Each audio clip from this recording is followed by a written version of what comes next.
There's a lot of back and forth at times between agents, players, and teams. Okay, but this Jonathan Taylor versus Jim Irsay, this thing took on a whole nother level of nastiness over the weekend. Here's Jim Irsay, owner of the Colts, over the weekend.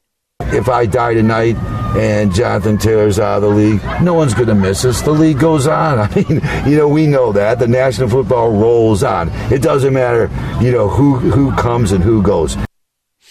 So obviously that didn't sit well.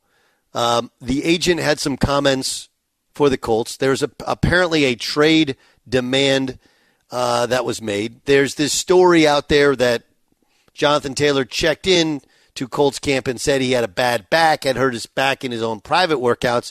Taylor went on to social media last night and said, never said anything about the back, but he's shut down. He's in a negotiation. Remember, he's a second-round draft pick, not a first-round pick, so there's no fifth-year option. Excuse me, but there is still the franchise tag, two years over, for the Colts in the back of their pocket. And the reports are that in the contract extension talks, he wants $16 million a year. And, of course, we're coming off of the last 2 weeks talking about these running backs over and over and over and over again. And what Jim Irsay said probably wasn't the smartest thing. Probably wasn't the smartest thing. But if you know anything about Jim Irsay, he's never really said the smartest thing. ESPN's Stephen Holder actually asked if there was a trade request made.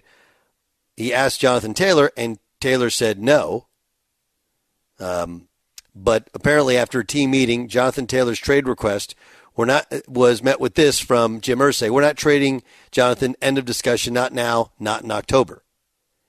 Taylor was eligible for an extension this summer after his third season in the NFL, but the Colts, like just about every other team in the NFL, has done with star running backs, they declined to knock him down. Now, this is an article, by the way, I'm reading from Jack Bear. That's not true. That's actually not true at all. There have been extensions after the third year. You want to know which ones they are? Ezekiel Elliott. Remember that one? Oh, I got another one for you. Todd Gurley. How'd that work out? And, of course, Christian McCaffrey, Christian McCaffrey is a great player. Right? Great player. But there's a couple things about Christian McCaffrey that we have to be honest and point out as he was traded last year to the San Francisco 49ers. Christian McCaffrey is the highest paid running back in the NFL. His first 3 years under his rookie deal, he played every game, all 16 a year. He signs a new deal, and granted, he was a first-round pick, so he had they had him under contract for up to 7 years if they didn't want to rework his deal, right? That's the 5 years of the contract, 2 years of franchise tag. He plays 3 games. He plays 7 games. And then last year, although he played all 17 games for 2 different teams and had an outstanding season, the Panthers actually got better running the football when he was traded away at a fraction of the cost. So this is one of those deals where we have people, agents, speaking about things you don't need to. You don't need to make comments about what's smart, what's not smart. You don't need to make comments about a contract extension. All you need to say is, we want to be a Colt. We want to be a Colt for the rest of our lives. We just want, what the market will bear. What the market will bear. And this ever-present sense that if a guy doesn't get what he wants, he can be traded. 2 things. One, this is the first thing, is somebody else has to be willing to pay him at that market. Maybe there is, because he's only played 3 years in the league. Last year was his first year being injured. Again, long-term guarantee, running back already injured. Isn't that likely to happen more? But secondly, and most importantly, even if there is another team who wants to pay him $16 million a year and was willing to trade, the Colts don't have to. What, because we drafted a guy in the second round and he's been better than what that valuation should have been, and we have him under contract for this year, year 4, and potentially 2 more years with no negotiation, we don't have to trade you. And you can say, well, this is just a football thing. That's not true. I don't know if you know this about media contracts. And again, some of them are different. But Buyer, you and Jay Stu, you guys know this, right? In media contracts, when they come to an end, you're technically not allowed to negotiate until a specific window. And even after, if you agree to terms on a deal with somebody else, like when I was at ESPN, and 6 months out, they told me they would renew me. I got an offer shortly thereafter that was a lowball offer. And then it's not until I think 3 months out where you could go and actually shop for your new offer. Then I got a new offer. Then it was kind of the back and forth competitive thing. But even after I had agreed to terms to move to CBS, ESPN had right of first refusal. They could have said, like, nah, we're good. We want you at that same, we'll pay you the exact same amount, and you're under, there's nothing you can do. Kind of their own franchise tag. So every business, based upon the contract, based upon the contract that you sign, has different implications. In this one, for the Colts, they don't have to do anything. You can say, hey, they're bad guys for not paying him, and he'll lowball him if it's a franchise tag next year and a franchise tag the year before, but they don't have to do anything out of the goodness of their heart. Businesses don't have to do that. Would you like your running back to be motivated to succeed and part of it? Sure. But he's also a free agent next year, potentially, if they don't do the franchise tag, so he's not going to play hard? You don't really have any leverage other than he won't show up. And the only way to strike down that leverage is your owner saying, like, nah, it doesn't matter if he holds out the whole time. So I'm not saying I'm on Team Taylor. I'm on Team Reality.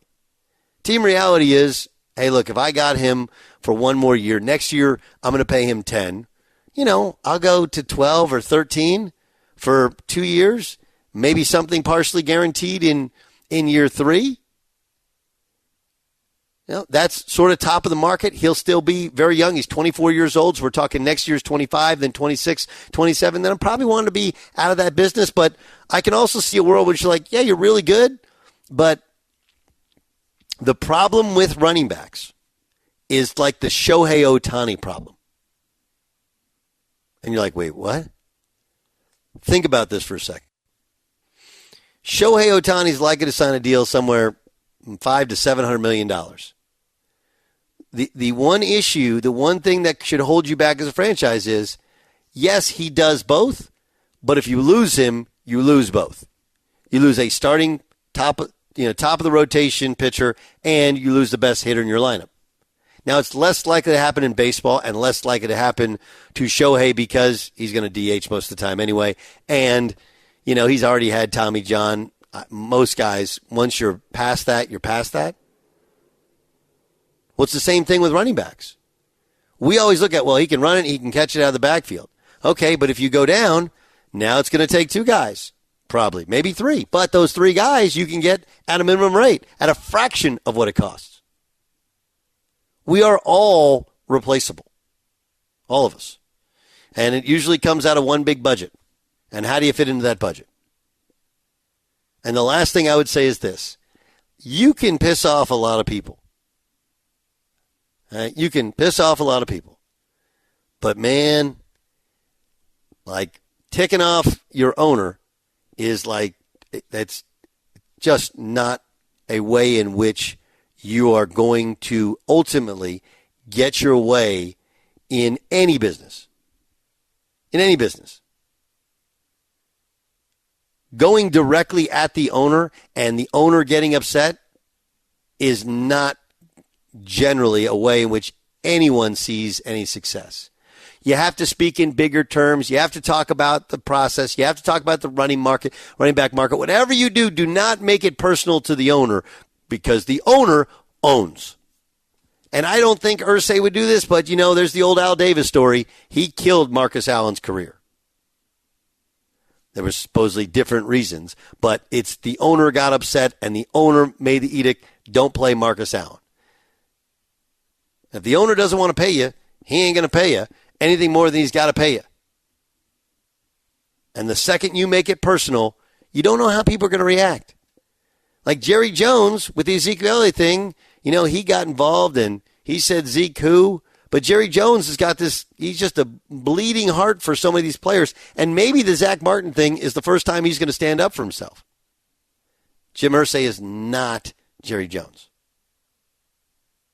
That's an understatement.